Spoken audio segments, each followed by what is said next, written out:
Oh yeah, there we go. Okay. All right, we Is got. it recording automatically? Yep, Okay, perfect. we got some people streaming in now. Welcome everyone to our final session in this series. Hopefully not for good. We're gonna do a bunch of these, I think, along the way. So Yeah, they've been fun. yeah, they've been really good. They've been really interactive. I think a lot of people are excited about them. So welcome all. Welcome all. So you came back from your cottage, Mallory? I did. We came back last night. Now that we've been given the green light to start practicing in the clinic here and there, we decided to make Oh, our that's way back good. home. But Yeah, 79 days we right were there on. for. Wow, 79 like straight? 79 days Whoa. straight. We came home, I think, like for a weekend once, and that was about it. Oh, that's amazing. Yeah. That's really good. We saw all seasons. We were tobogganing, and we were also on the dock when it was like 35 degrees Celsius. So Holy smokes. all over everything. If anyone who's joining us right now, if you have a cottage, have you been to your cottage during this time? Just type in the chat if you've been to your cottage already. I don't have one. I have a few friends who have a cottage, so I haven't been. We're just hoping to go once sort of some of these restrictions open up a little bit more. So yeah, you can tell that a lot of the cottages have been untouched. Like a lot of docks are not put in the water. There's like no boats on the water. Like the May 24th long weekend was absolutely dead up north. So you yeah, can tell people are abiding by sort of the rules of not going back and forth and stuff like that, which has been nice. I think either pick one or pick the other. yeah, no kidding, right? I mean, I'm sure things will get rolling here now into June. Well, you probably picked a good. Were you up there for this cold weather on the weekend? We came home yesterday morning, so it was kind of nice to leave then. We didn't feel as bad leaving. Oh yeah, yeah. I know it was pretty chilly, right? Yeah, very cold. Yeah, no, I bet that was a rough one. Mhm. Might have been some frost probably up there, eh? Not really. It was just like No? Okay. cold and buggy. Oh, Luba's been to her cottage. Ah, Very there. low. Yeah, Yeah, it's very peaceful. It's so quiet right now in cottage country, which is nice. I bet. Yeah, like marinas are just trying to get open. Some people get their boats, and maybe that's been some of the hold up too, eh? People not being able to get to their boat. Yeah. So, And there's is been that, zero confirmed cases in Muskoka for a while, so I feel like oh, that's hopefully it good. stays that way. And have you jumped in the lake yet, Oh Mallory? yeah, we've been swimming. It's not too bad. It's like Oh, 70. Oh yeah. oh, wow, that's pretty good. Oh yeah, my 2-year-old nephew was one of the first ones in. He didn't care it was cold at all. Wow, that's amazing. Yeah. That's very impressive to jump in. Yeah. So, yeah, no, I some friends of ours were up there a few weeks ago when it was really cold, and it was kind of like one of them had his company was doing a like a taking donations for COVID-19 and Like a um, polar dip. yeah, so he's like, listen, if I jump in this lake, who wants to donate, we'll match every dollar. Like his company was matching. He was kind of involved with it, so he jumped in. It looked pretty cold, so I donated some money on that one because it looked pretty chilly, that's for sure. So um, yeah. Anyways, no, that's good. Yeah, hopefully people can kind of get outside, get going again, and we'll feel some normalcy. Do you guys plant a garden at all, Mallory? I'm living at my parents' house right now, and they have a big garden in the backyard that they grow kale and zucchini and pumpkins and Okay. tomatoes, rhubarb. So the only thing up Yeah. right now is rhubarb, but looking Yeah. forward to all that fresh produce for sure. Yeah. Oh yeah, that'll be nice, eh? Especially this summer to try to grow and eat stuff that we've got at our fingertips. Yeah. So that's good. Um, yeah, no, that's great. Good. So we're still getting some people streaming in here, and welcome everyone to who's here attending. This is the last of our webinar series. We've run one each week for the past month. It seems like yesterday, Mallory, when you and I first started the launch webinar about staying healthy while staying at home. We didn't know people would be staying home until potentially 2021 at that point. Yeah, I know, right? It was like, all right, let's just get people moving. Hopefully we'll be getting going here soon. Yeah. So, so we're into this, it's been 5 weeks since we did that one, I think, Mallory, 5 or 6 weeks. Yeah. And now we're into their final episode here. So we've had Giacomo from Nobleton Physiotherapy provide some home exercise and useful tools to make your own equipment at home. And Sasha Kyumju did some of the yoga, mindfulness, meditation work. That was really neat. I actually used her app yesterday, the All Trails app, which was pretty cool.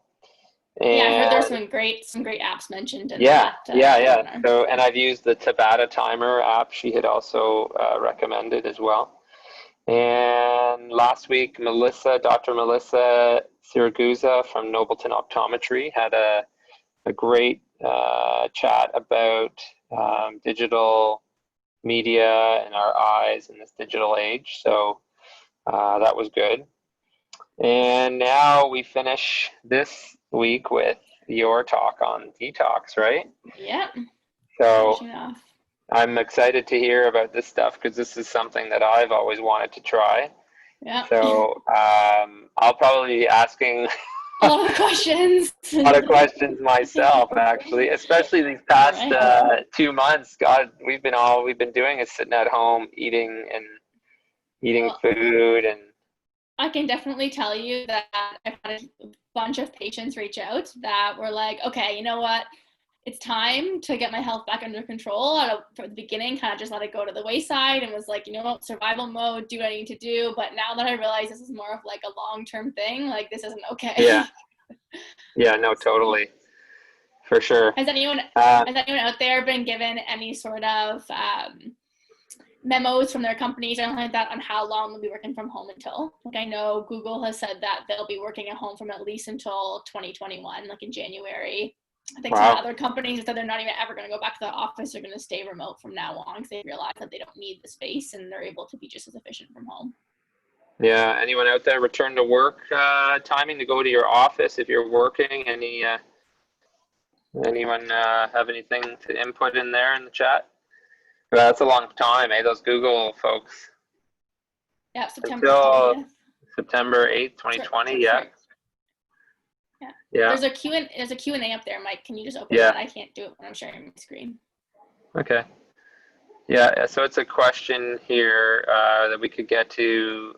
I can ask you along the way. Is that good? Yeah.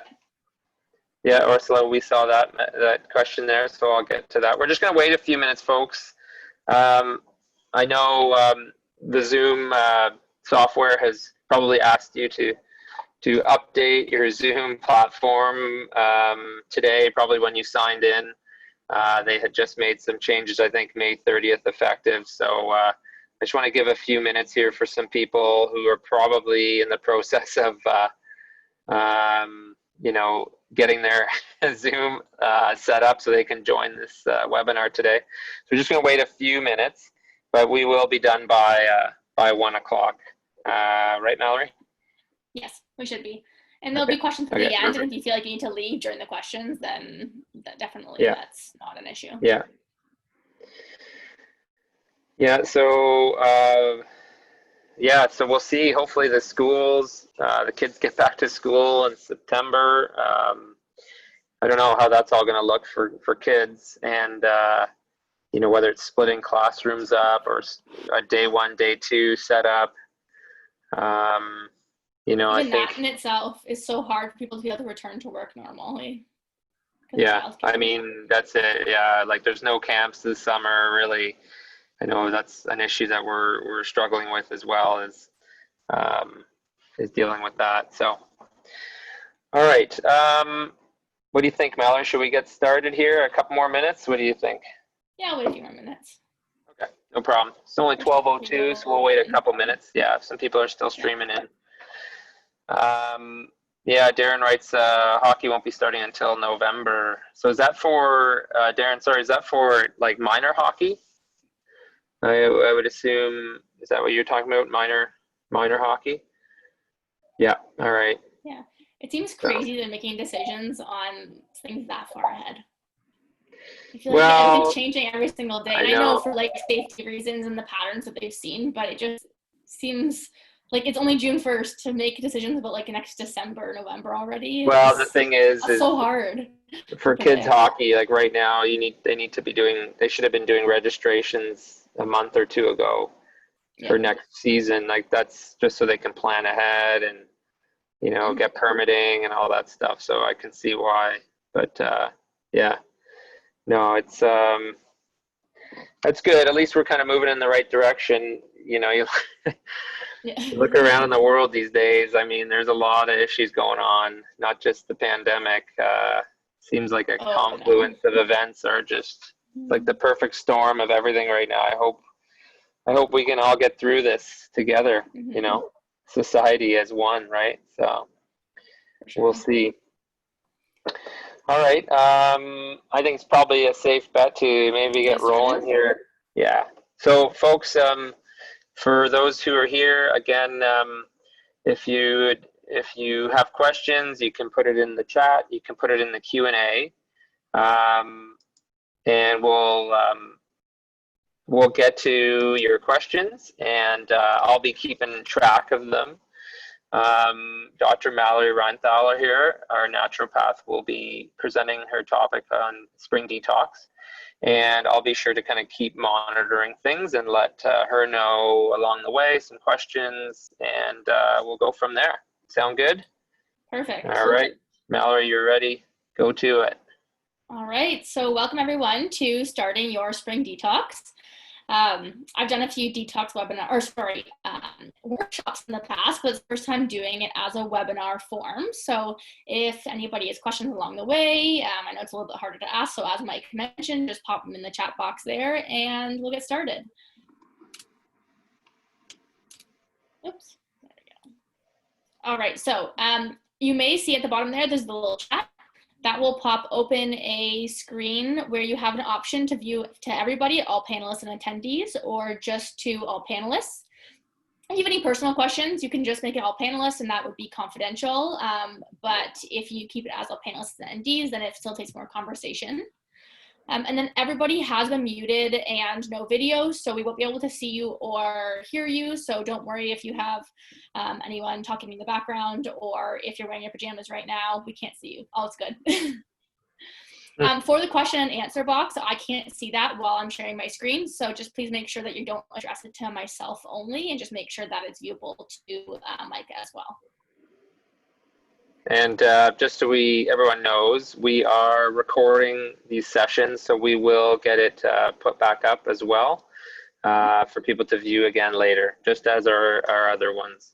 So yeah, and at the end of today's webinar, I will send out a small handout to everybody with some of the information going over today. So feel free to take notes, jot down whatever you want throughout the process, but don't feel too rushed and scrambled to type everything down, or make sure that you get it all, because I'm always here for questions after, and we'll also provide you with some of the information.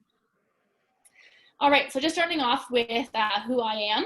I'm an ND at Nobleton Physiotherapy and work alongside the team of physiotherapists, massage therapists, and a chiropodist. So we have a very collaborative team approach at the clinic, and if you haven't been to the clinic before, hopefully we'll see you there soon, because we have now been given the green light to start seeing some patients.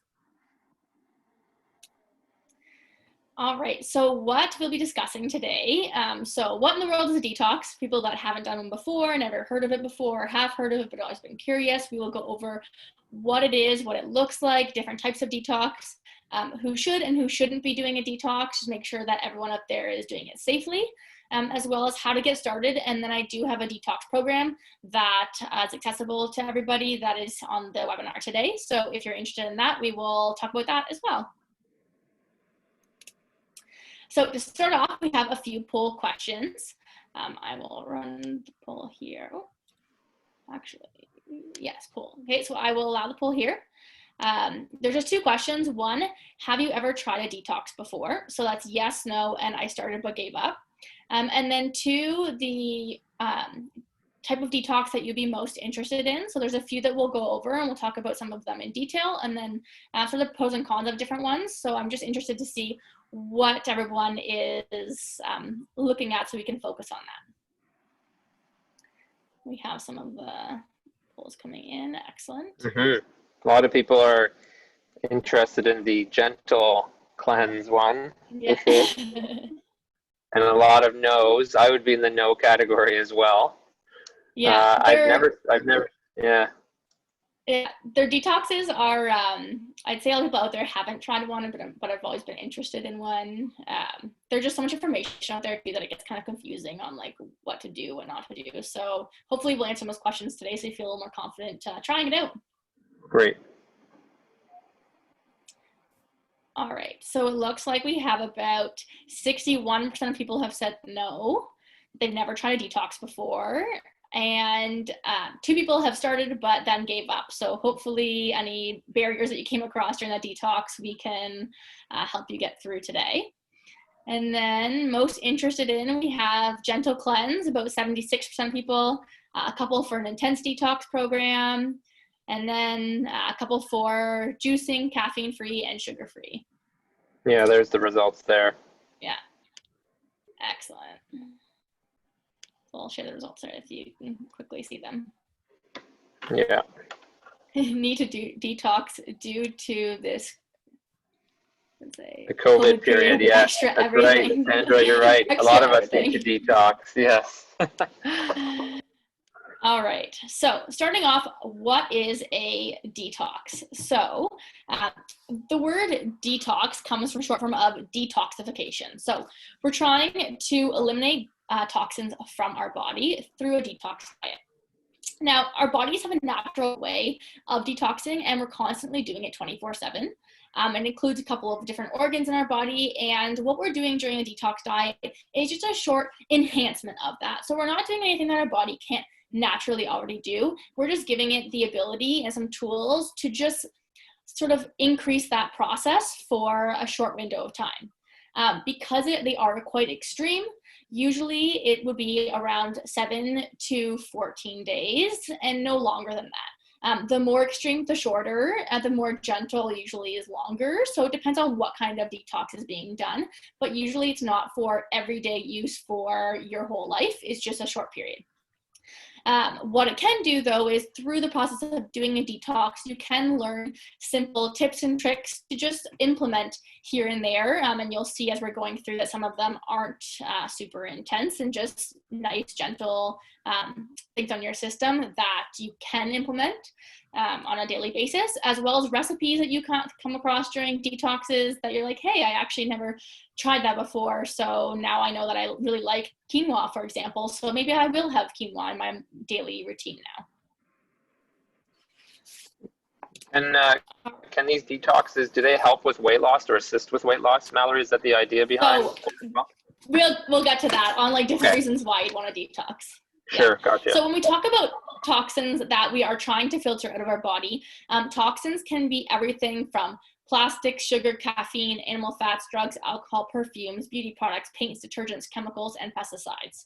So lots of different toxins, and a toxin is pretty much anything that causes cell changes in your body.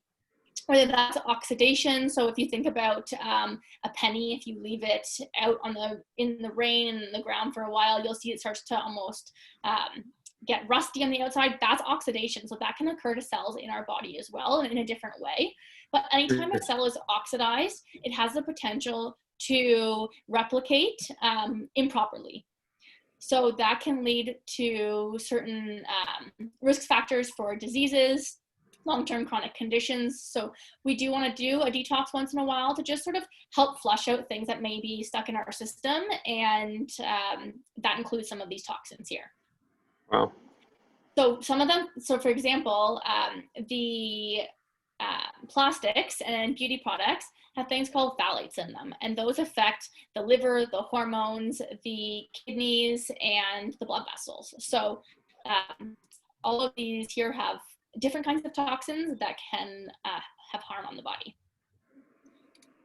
Now, looking at pesticides, I don't know if anybody's seen the Dirty Dozen and the Clean 15 before, but I wanted to have a quick shout out to it. The World Health Organization every year publishes a list of the 12 dirtiest foods, so ones that you want to purchase organic or make sure you wash extra well when you get home, and then 15 of the foods that are the cleanest ones, so the ones that have the least amount of pesticide risk, aren't genetically modified as much, and are able to kind of eat with a sense of security that it's not going to be harmful for you. So before I publish the list here, the Dirty Dozen, what are some fruits and vegetables or just produce in general that you guys think are the dirtiest? So you can type it in the chat box. Let's see what we've got. What would be the dirtiest? So we have apples, strawberries, pears. What about like mushrooms? Strawberries. Yeah, a lot of strawberries, a lot of apples in here. Grapes, apples, potatoes, broccoli, celery. Yeah. Green peppers. Awesome. Okay, so here's the list of the Dirty Dozen. So strawberries, you guys were up there with that one. Spinach, kale, nectarines, apples and grapes was mentioned. Peaches, cherries, pears was mentioned in there, tomatoes, celery, and potatoes. So you guys hit a lot of those. That's awesome. So these are the foods that you want to purchase organic if possible. I know organic can be expensive sometimes, so maybe just being extra cautious to wash things and rinse them before consuming. Now for the Clean 15, take a stab at a food that you think is the cleanest out there. Cleanest food, eh? Yeah. Like a fruit or vegetable? Yeah, fruit or vegetable. So onions is a crazy one. I always thought onions were super dirty because everyone says that they're the highest risk of bacteria. Like once you cut an onion open, you shouldn't save a raw onion in your fridge and have it a different day. You should always cook the whole onion. Yeah, like I'm seeing a lot of ideas here of things that you have to peel, right? So then you would think they're cleaner. Yeah. Yeah. That makes sense for sure. All right, so we'll pop these up here. So avocado, same thing. You peel that. Corn, it's in its husk. Pineapple, same thing. You're not going to eat the skin of the pineapple. So onions was on the clean one, which was shocking to me. Papaya, sweet peas, eggplant, asparagus, cauliflower, cantaloupes, broccoli, mushrooms. So mushrooms actually on the clean one, Mike. Oh wow, it's not. That's interesting. Cabbage, honeydew, and kiwi. So those are the cleanest foods. So the ones that you don't necessarily have to be as worried about ingesting toxins when eating these foods. So if you are going to have a snack through the day, maybe it's best to grab kiwi versus an apple sometimes because the risk of toxins and pesticides on that is a little bit less. Mm-hmm. All right, so how we detox. So there are 4 major detox organs in our body. The first ones being our liver. Our liver is sort of our first ability to cleanse our blood. Anything that's coming in from the digestive system gets cleansed through our liver. Now it actually has 2 phases. The liver, it's unique in that the first phase of detoxification is actually making something more active.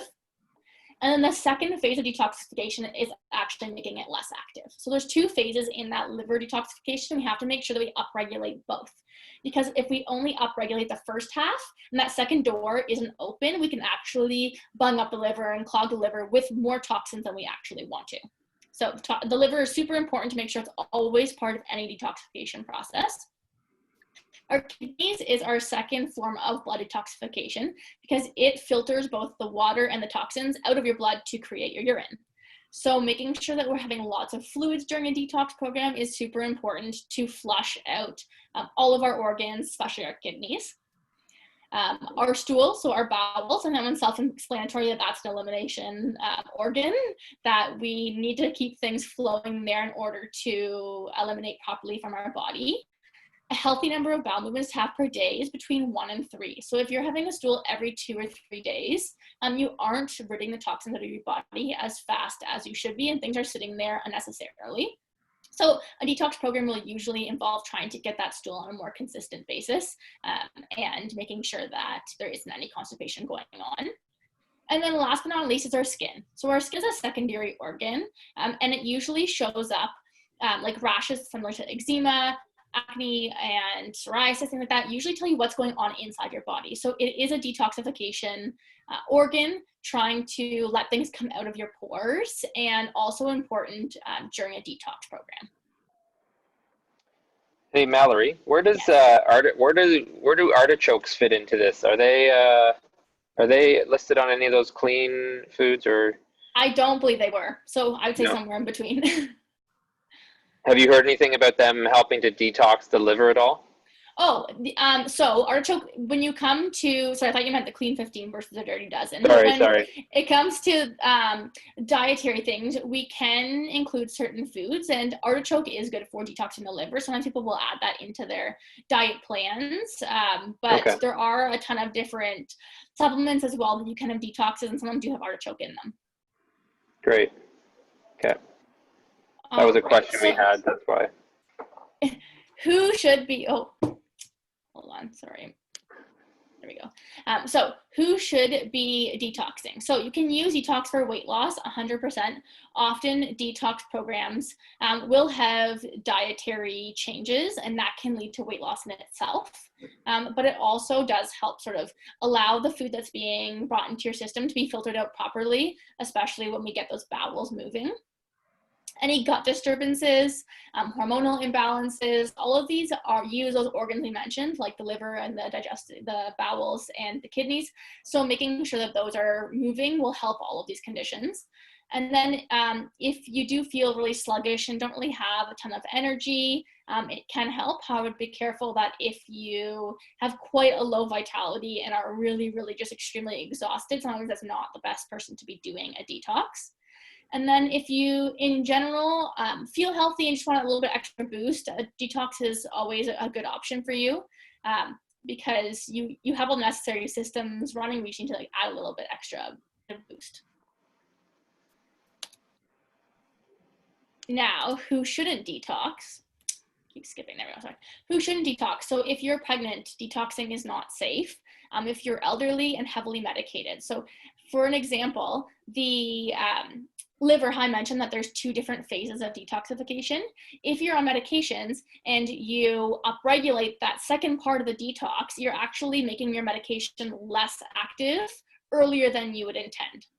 So it can have implications on a lot of different medications depending on the medication. But an example of this is birth control. If you're on birth control and you are now doing a detox and you're making that leave your system sooner than anticipated, you are at a risk of an unplanned pregnancy. So making sure that you're using a second form of birth control is needed when doing a detox. So a lot of medications have similar implications, and it depends on the medication that you're on, whether you should be doing a detox or shouldn't be doing a detox. High performance athletes. So a lot of detox programs are low on the caloric intake and do put your body under stress that you shouldn't be undergoing when you're also under the stress of high activity. Eating disorders in teenagers, because of the restriction, it can flare things like that up. And then diabetes, chronic conditions, and acute infections. And then, as I mentioned, if you're very weak and tired, your body just may not be strong enough to go through a detox, because it is quite a harsh change.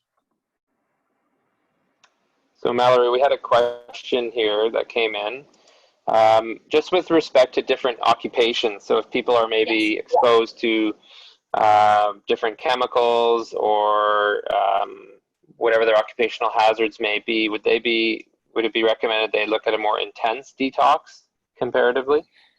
Yeah, so you'll see when we go through the different kinds of detoxes that the gentle one is more of just dietary changes with some subtle liver upregulation techniques, whereas an intense one is more of a full-on clearance that also has supplements that help upregulate that liver and the kidneys and bowels to a greater extreme. So if you do have a history of a lot of toxic exposure, if you're a painter, if you're constantly working in like HVAC or something like that, where you're exposed to different dusts and molds and stuff like that, it would be advisable to probably do more of an intense one. I would assume like a firefighter would be, they're always exposed to lots of smokes and things. And in this who shouldn't category, when under chronic conditions, what about like inflammatory conditions or inflammatory diseases? Is it what's recommended for those folks? Some inflammatory diseases actually would benefit well from a detox, because if you are avoiding some of the more inflammatory foods during that detox program, you can actually see a great result in some conditions. But it would depend on how intense it is. If someone's in an acute flare, I wouldn't necessarily suggest it. But if they're in remission of an inflammatory condition, or if it's just minimal and they're wanting to get a little bit of extra anti-inflammatory support, a detox shouldn't usually harm that. Okay, great. All right, so these are some of the typical types of detox you may have heard about. Traditionally, when detoxes were invented, it was more for rehab for alcoholics and drug addictions, trying to kind of reset that liver, take some of the undue stress off of it in order to get things back to normal. But as we've adopted it more into a general health implications, we want to look at different types that can affect us beyond that scope. So typical detoxes that you might see out there, there's a raw food detox, that's what pepper's for, juicing detoxes, there's colon cleanses, soup detoxes, sugar-free detoxes, caffeine-free detoxes, and spiritual detoxes. So lots of different options. There are pros and cons to every single detox that you do. When I do detox programs with patients, usually it's more of like the sugar-free detox with the diet, plus a little bit of additional support with your liver. Or just like a clean eating diet with some liver support. I usually don't go toward the extreme ones like a juice detox or a soup detox. However, they're out there as well. For example, juice detoxes, I usually don't recommend, because when you're juicing, you are pulling a ton of the nutrients out of the fruits and vegetables that you're juicing, which is great, but you're also pulling out a ton of sugar. So the bases of juices can be apples, they can be carrots, they can be peppers. So they can be quite concentrated in sugar, which can not only have harmful effects on your body if you're having too much sugar, especially if you have any diabetes, but also on your teeth enamel as well. You aren't supposed to brush your teeth right after juicing, because the amount of sugar that's in your mouth can wear away at your enamel and stuff like that. So I usually stay away from those and stick with more of just a general like low sugar, healthy foods part of the detox. All right, so when looking at detox, there are usually 4 components. Number 1, dietary changes. That's usually in there somewhere, whether it is mild or more extreme dietary changes. We don't really want to be eating pizza while doing a detox. Kind of counterintuitive. So there is going to be some sort of restrictions in terms of diet. Hydration, making sure we're getting lots of water, as I mentioned, sort of filter through those organs. Supplements and herbal teas. So those are both ones that can help us include antioxidants in our diet, make sure we're getting all the nutrients we are, especially if it's a restrictive diet, that we're not going to have any sort of deficiencies. And then also adding in things like herbs that can help upregulate and tonify that liver. So what to expect when doing a detox? I'll be honest, usually detoxes aren't fun. You don't feel amazing and energetic the minute you start doing it. There is a period of withdrawal. There is a period where you feel like you're hungry, there's cravings, and then you can get things like, for example, when you do the keto diet, it's really, really low sugar. And so you can actually go through sort of a sugar withdrawal, and you feel something called the keto flu, which is like headache, lethargy, muscle aches. Like you can feel that when you do a detox, because your body is like, what the heck, where did all that sugar go that I've been containing or consuming? And there will be stool changes usually, depending on how much of a detox you're doing and how intense it is. So in general, you don't want to be doing this. For example, when you are a high performance athlete, if you look at all of these symptoms of what can happen during a detox, you don't really want to be training for a marathon while experiencing this at the same time. All right, so where to start with a detox? So start your morning with lemon water. So lemon water has a great ability to sort of help flush the liver out. Now, there's 2 different ways you can do it. One of which I usually suggest is chopping that lemon into quarters, leaving it in a jug of water just on your counter at room temperature. We don't want to keep it in the fridge. The reason why is because it ruins some of the properties in the lemon that actually do the detoxification. So just leaving it on your counter, room temperature water, and then every morning you can just have a glass of it. You can add a little pinch of cayenne to it if you want for extra detox. Or if you don't want to keep it on your counter and are afraid of doing that or anything like that, you can always just pour boiling water over 1/4 of a lemon, and then add a little pinch of cayenne. So it's more of like a lemon tea that you've made by steeping it that way. Is that just like, how much water do you have there? Like, is that just a cup of water? Or Yeah, what just an 8-ounce. Yeah, just an 8-ounce cup. Okay. Okay. Yeah. All right. Another great option to add into a detox is castor oil. So castor oil, it can in the past was always told to like drink it for things. Don't drink it. We don't want to take it internally. It should be used externally only. But you can rub castor oil on your stomach or on your liver, which is right underneath your right rib cage. And you can put a towel over top. It does stain a little bit and it's kind of sticky. So usually before bed, I suggest rubbing about a tablespoon or teaspoon over the area that's intended. Put a towel over, that's an old towel, and then put a heat pack on top, because the heat helps the castor oil actually get absorbed through your skin to your liver and to your bowels, and it gets things moving. And people notice that when they do that, they immediately will have a bowel movement like an hour later when they were struggling to have a bowel movement, because that castor oil has impacted that. Where do you find that? Where do you find castor oil? You can find it at any health food store will usually have it. Some pharmacies, even like a Shoppers, might have it. You can be found in glass bottles or in plastic bottles. Usually suggest the glass because the plastic then has more toxins in it. So we're kind of adding toxins into the thing you're trying to detoxify with. So glass is usually better if you can find a glass bottle of castor oil. Okay. Will castor oil help with fatty liver? Yes, I do usually suggest it for fatty liver too. And how long would you, how long would you do that for, Mallory, this castor oil approach? I usually do it every other day, and I tell people to fall asleep with it on. Like, you can fall, like, it usually will just absorb into your skin, and if you have the towel on the heat pack there, kind of fall asleep with it on, and I just throw the heat pack on the ground when I wake up in the middle of the night. But I'd say if you're doing it during the day and you're not sort of using that technique, then about half an hour is all you need. But do you do this for just the period of time for this detox program? Yeah, you can, and so what I mentioned at the beginning is how you have can find different techniques you can implement throughout your everyday life. You can do this on an average day. You don't have to only do it during a detox. Great. Herbal tea before bed. So there's a lot of different things there, like nettle is a great one. Chamomile, green tea. We also have, hold on, I listed them here. Dandelion tea, that's an excellent one. So those three are all very good at helping that liver clear things as well as antioxidant. So implementing some of those teas before bed is another sort of gentle technique that you can use for detoxification. So all of the ones that I'm mentioning right now can be used in both an intense detox and a gentle detox. So it doesn't really matter which one you plan on doing. They are suitable for both. So there's a bunch of questions in the Q&A, but I think we'll kind of keep going here, Mallory, because we can go and answer all these at the end. Yeah, that's fine. No worries, folks. We'll get to these questions. Yeah. Don't worry. And then dietary changes. So as I mentioned, every detox does have some sort of dietary change in it.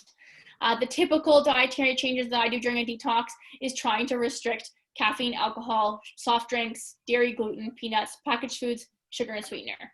So it isn't super restrictive. The most restrictive part of it is probably the dairy and gluten. A lot of people out there are already dairy-free or gluten-free. It may not be a huge change for them, but we're trying to get rid of a lot of the sugars that are in your diets that are there naturally. Notice that there wasn't really no vegetable, no fruit, or anything like that. So you do have and meat is still allowed. So you have quite a vast diet that you can still have during a detox. So it isn't crazy restrictive. I know the caffeine might be really hard for some people. So pick the detox that works best for you. You don't have to do any of the programs that I'm going to list. You can do what you want to do. So if you want to just do caffeine-free detox, sure, you can just remove caffeine from your diet and that's all. And then implement some of the other techniques that we talked about if that's what is suitable for your lifestyle. These are just the ones that I usually recommend. And then supplements. So usually the gentle detoxes won't have supplements involved, but the more intense ones do. One of the ones that I like to use has sort of two different supplement types. One's a detoxer and helps like upregulate the liver. And the other supplement is a huge antioxidant and has a bunch of different antioxidants like glutathione and acetylcysteine, which if you don't know what those are, that's okay. That's why I'm here to help you. And then it usually has some sort of shake as well, involved as well, because for one of your meals, you do supplement shakes instead, which are high nutrient. They have caloric value in them, so it isn't like you're skipping a meal altogether. You're just taking it in a different way. And then exercise. So as mentioned, we don't want to do extremely strenuous exercise during a detox. Gentle stretching is what we like to encourage. If you want to go for walks still, you're welcome to do that, but we don't suggest doing any intense exercise, a lot of Zumba classes or anything like that. Just try and take it easy and rest. Remember, it's only for 14 days, so it isn't a crazy long amount of time, even 7 days if you're doing a more intense one. So during that time, just rest and take care of your body, as you won't necessarily be feeling the best, as mentioned, that you can have some sort of flu symptoms. All right, so as I mentioned, you can do whatever kind of detox that suits you the best. If you want to do a soup detox, there's a ton online that you can just look up soup detox and you can find some recipes for that or some plans for that. This is the plan that I usually recommend to patients when I am doing detoxes. So there's a program called Well World that it's a platform that I have access to that I sign up my patients for. Usually I do 14 days is a typical detox. There are 28-day ones as well too, but I just find that's too long. So what I like to do is the 14-day detox that has dietary plan. So 14 days worth of recipes that you can follow, what to have in the morning when you wake up, breakfast, lunch, dinner, snacks throughout the day. You can track your water, you can track your movement, you can track your bowel movements, anything like that. So it's a nice, easy platform for that. It gives you shopping lists. So for day 1 to 7, that first week, it can say, purchase this, and this. So right now, for example, I'm doing a low sugar challenge. You can see that on the side over here.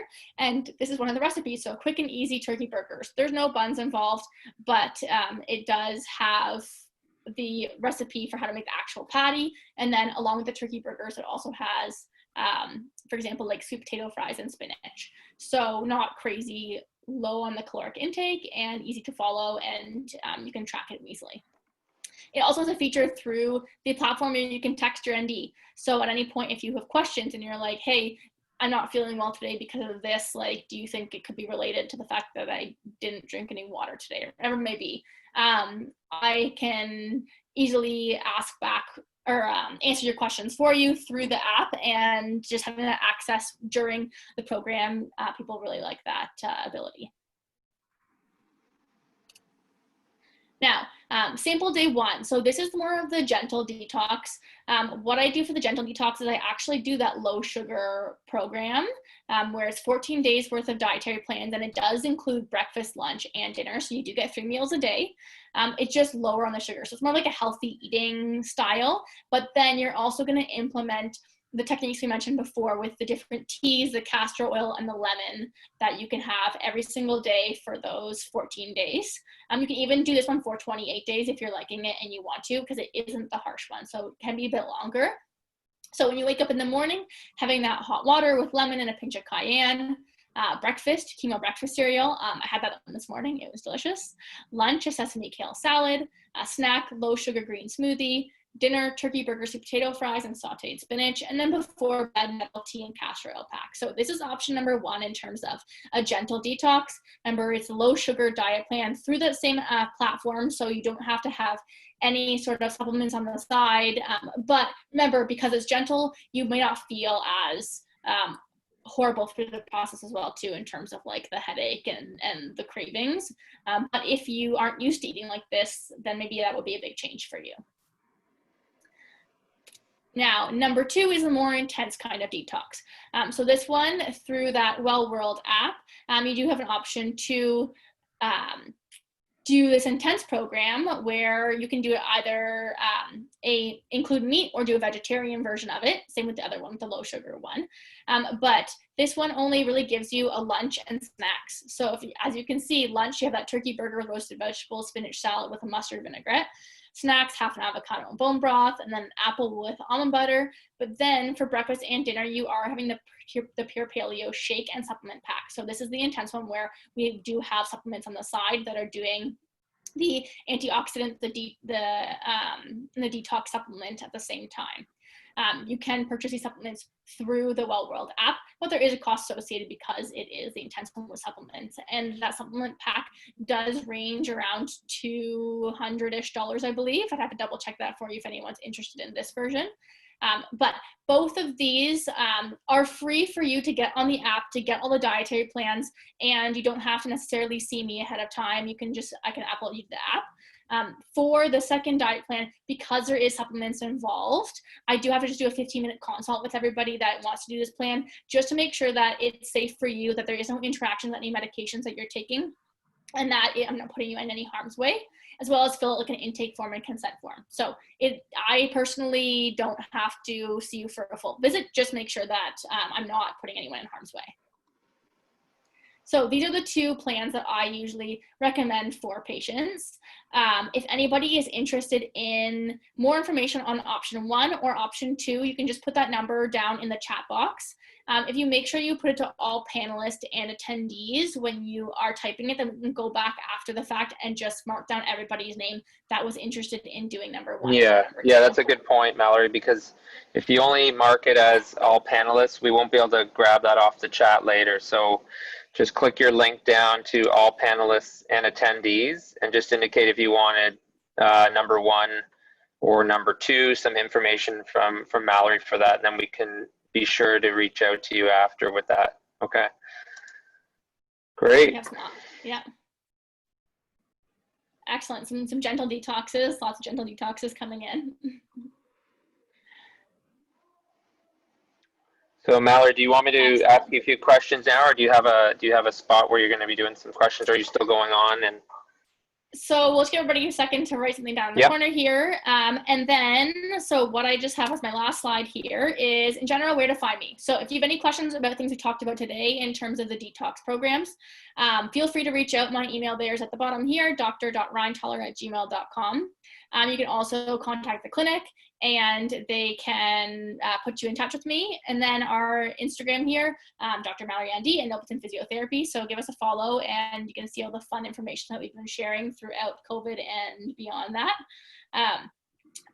Right now, I'm currently in the clinic on Wednesdays from 2:30 until 8. I was there Wednesday and Friday, so hopefully we will return to that once some restrictions are lifted and we can start seeing patients in person at a larger capacity. But right now I'm doing both virtual and in person. So depending on a case-by-case basis, in person is now available. And then I do offer free 15-minute consults. So if anybody has any questions beyond what we talked about today, about any personal health questions, and you want to just have a free 15-minute meet and greet to just understand sort of the process I take with patients or what treatment would potentially look like, definitely use that, take it to your advantage, and we can try and see if we can help you out.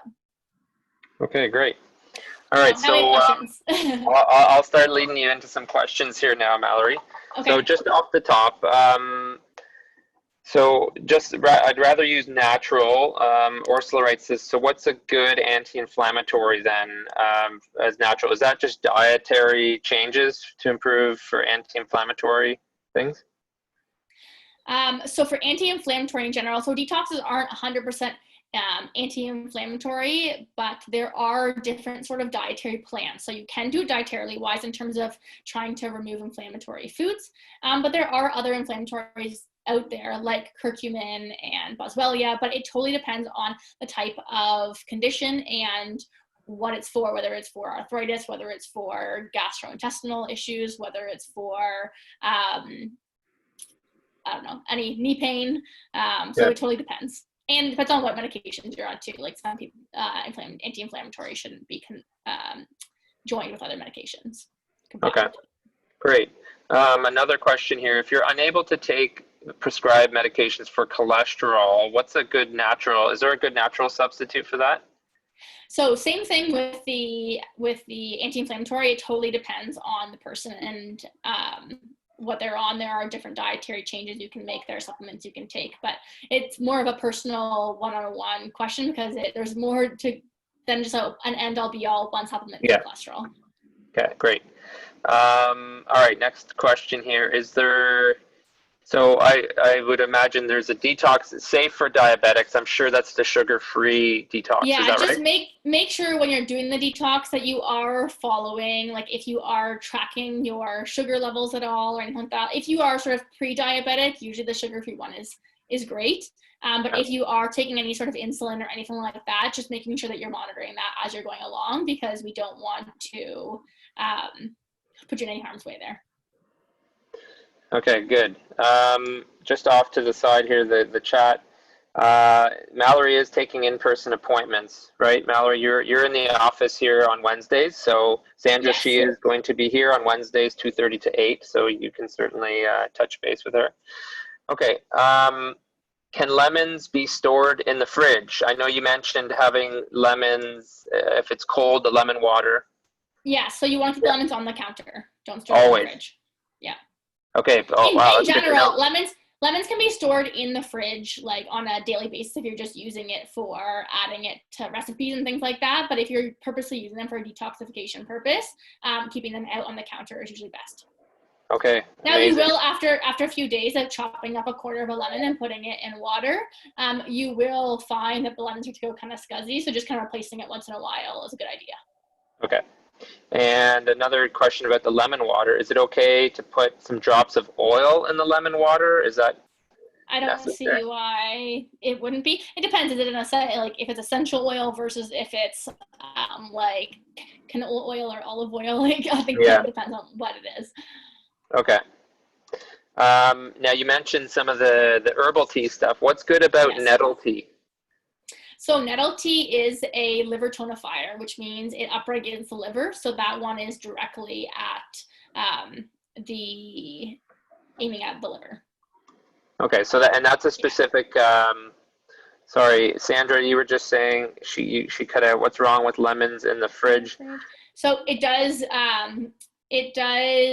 ruin the detoxification properties of lemons when they're cold. Okay. So nettle tea, is that something you can buy at the store? It's called nettle tea? Yeah. Okay. All right, perfect. Usually So you'll find it at like in yeah. a grocery store. You can find it in like the section that has like herbal teas and like the natural food section. Right. Okay, so that's good to know. I know on some previous slides it mentioned no soft drinks. Does this include sparkling water like SodaStream stuff? SodaStream I don't find is bad at all because it's just adding a little bit of carbonation to your own water.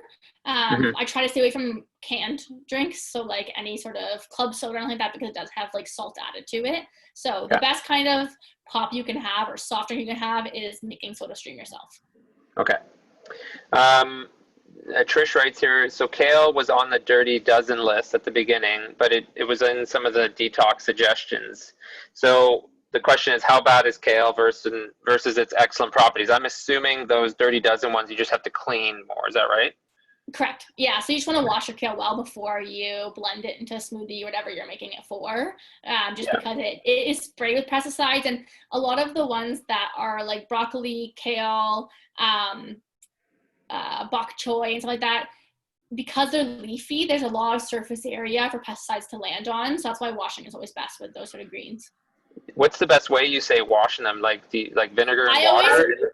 I always just pluck it off and then put it in a colander, like a strainer, and then you just run water over it and kind of wash it around. Okay. Perfect. Giovanni writes apple cider vinegar and water. I know there used to be a real big push on that. What's your thoughts on that? So apple cider vinegar is good for stomach acidity. So if you have low stomach acidity, it can help you break down foods and digest it well. But if you have any sort of high, so if you do have any sort of heartburn like that, apple cider vinegar can be brutal. So just be careful with that. But it can get your digestion kind of kickstarted if you need to. So I don't usually have a problem with people trying apple cider vinegar and water, but if you don't feel well when you do it, then don't continue doing it. Yeah, so basically it depends on your acidity level of your body, right? Yes, sure. Okay. And how does someone determine what their acidity level is? You just try it. If you try it once and you're like, oh, that wasn't good, Usually if you find that you do suffer from heartburn at all, it can be either high or low. So you never really know until you try. Okay. And Giovanni kind of had a second follow-up. Should you detox when you're stressed? And I'm assuming that's going to be a no. I would say, as I mentioned before, like if you're extremely tired and fatigued, you have low vitality, which usually comes on when you're stressed, like if your body just isn't functioning optimally and you're not like allowing it to function optimally because of your outside environment, doing a detox probably isn't the best thing to do. But if that kind of calms down and you're at home and you feel like you're ready to, then you can always wait and start it a little bit later. That's the great thing about the Well World plans is I actually can modify when the start date is. So if I put the start date for June 1st and you decide not to do it until June 14th, that's totally up to you and you can change it to June 14th if you want to. Gotcha. All right, and just one more question. Everyone's got interest about these lemons right now, so that's good. It's okay to leave a chopped lemon on the counter, or should it be put in water also? So I say chop it into quarters and then put all of the quarters in the water. So once it's chopped, I would put it in water. Gotcha. Okay. Yeah. All right, so now getting to, that's our Q&A. That's good. And then now it's just a few more questions in the chat, which I'll ask you about. Sure. A detox, can it be appropriate for seniors as well? What's your take on that? It depends what that vitality of a senior is like. If you're classifying yourself, if you're 60 and are still fairly active and aren't on a ton of medications, it may be fine. If you are in your 80s and you are on some medications, high blood pressure medication or anything like that, like probably not the best time for a detox. Okay. I have a couple other things that I wrote down here through the way. Earl Grey tea or orange pico or the rooibos, do they qualify or as these herbal teas or stick with herbal? Stick with herbal. And what were some of the suggestions on the herbal again? Nettle tea, dandelion tea, and green tea. Dandelion and green, okay. So those are the... Now, green does have caffeine in it, so if you are trying to cut caffeine out, that wouldn't be necessarily one of the options that you would want, but it is antioxidant, so if you're just wanting a bit of... What about these, like, peppermint teas and stuff like that? Those are fine, so you can include any herbal teas any that you herbal would like. Okay. Those ones just specifically have the ability to help that liver out. Perfect, okay. And this whole, like, using the castor oil and you know, basically you rub the castor oil, a tablespoon, put a heat pack on it, and then you're good to go. And then drinking some herbal tea at night. Like people, one of the questions was, they can continue to do this even after the 14 days is over. This is a good thing to do anyways, correct? Yeah, exactly. So you can have any of those in your general day-to-day life. It's not going to harm you in any way, just going to help give that liver a little bit of an extra push.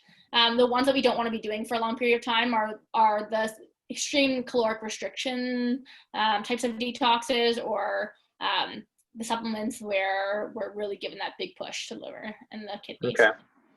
So I see, Cindy, you had your hand, you raised your hand there. Did you have a question you wanted to type in for anything? No? Oh, hang on, we got... Dandelion tea is good for question mark. So that's just the upregulation you said of the liver. Was that right?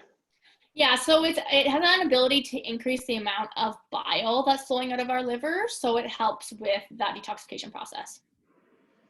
Yeah. So Janessa, I know you wrote in about the. Oh, okay. So sorry, yeah. Cindy, with the peppermint. Yeah. Okay. So there you go. Any herbal tea. Janessa was just asking about the recording. Yeah. So I'm just going to type it right here. In the chat, rp.ca/webinar. So there it is. It will get posted up in a few days, and we'll send out a little reminder email that it's been uploaded, so you can totally watch it again. Amazing. Anyone else? Other questions here? I think this is great. Everyone's been hanging on for all the questions. Yeah, Janessa has one here. Is it safe to do a detox while starting a new exercise program? So it depends on the kind of exercise program you're doing. If it's like a yoga exercise program or something like that, perfect. You can go ahead and do that at the same time as a detox. But if it's a program where you're like running every single day and trying to increase your exercise, especially if you're putting strain on your body that you've never had before because it's a brand new program, I wouldn't suggest doing a detox at the same time. Amazing. So that's great. So Mallory, this has been awesome, wonderful information. Thank you. A simple way to start, as what I was writing here, was start your day with drinking some lemon water, using the castor oil, herbal tea before bed, gentle exercise, and then look at modifying your diet according to which one to do. Am I right? Yeah, correct. So that's more the gentle one. If you want to do any sort of other specific diet, let me know, because I have access to a bunch of different diets. So if you decide that low sugar is what you want to do, and you'd rather do like an anti-inflammatory, autoimmune, a paleo diet, any of those, we can set you up with those as well too, to be able to start off your detox. Okay, so that's great. And those folks can reach you Wednesdays 2:30 to 8 p.m. Yeah. That's in Nobleton, right? Nobleton Physiotherapy, right? Yeah, so I'll be doing in-person visits at that time. I am also doing virtual visits outside of that time. So if it doesn't work for you and you would rather do a Friday, a Monday, anything like that, please reach out. I'm fairly flexible and can try and make things work for you as much as I can. If you have any questions, so if you said that you want to do number 1 or number 2 in the chat, I will contact you and set you up with the program on the Well World. And then if you have any questions regarding that, please feel free to reach out to me after that. Okay, perfect. And sorry, Darren just wrote in one more thing. Your thoughts on keto diet? The keto diet is great. I actually have tried it before. I've tried a bunch of the diets just to make sure that what I'm telling people isn't is from my own personal experience as well. The keto diet is good for certain conditions, great for diabetes, great for weight loss, but it does take quite a bit of restriction. It is very, very restrictive in terms of how much sugar you can have, way more so than our low sugar diet here. And then you add a ton of high fats as well too. So you have to make sure that the fats that you're adding in are healthy fats, like avocados, nuts, coconut oils, olive oils, things like that, versus any sort of processed fats. And then one thing I love about the keto diet is that if you get into ketosis, it's super motivating to stay in ketosis using like urinary strips. And then you also don't feel as hungry because the meals that you are eating are high in fat, so you don't feel like you're starving after every single meal. So I'm a big fan of the keto diet, not like an every single day type of thing, but if you're wanting to give something a try, it's a good option. So Mallory, can you just type your email into the chat again, just in case anyone needs to send you a separate message? Sure, yeah. So if anyone has more personal questions, like if you want something that is related to your own case and is uncomfortable sharing here or anything like that, please feel free to send me an email and I can give you a call or we can chat further. Great. So listen, everyone, thanks so much. Another informative session. It was amazing. That concludes our webinar series, but rest assured, we're going to be still bringing some new topics. Probably a little less frequency, maybe once a month or so, just to kind of keep people engaged and some more information. So we're super excited for these sessions, and we've been able to gain a lot of communication with all of you out there. So we've really had a good time doing this, and there's been a lot of interest. So we're certainly energized to keep doing them and come up with new topics. We'll send out another feedback tonight, and if you have more interesting topics you'd like us to look at presenting, we're always open to the feedback. So we really appreciate everyone's engagement over this past month. So thank you, everyone. Other than that, Mallory, thank you for your time as well. I think that was great. I'm going to go try this stuff today, actually. Yeah. I'm going to start myself, so I'm looking forward to this. And everyone, be well, be safe, and we'll see you around, and hopefully we'll see you at the clinic. So yes, thanks again. Thanks for joining me. There you go, Mike. Okay. My 1 o'clock time limit. I fit it in. Beautiful, right? 12:56 on the mark. Yeah. Good. Take care, everybody. All the best. All right, take care. See ya.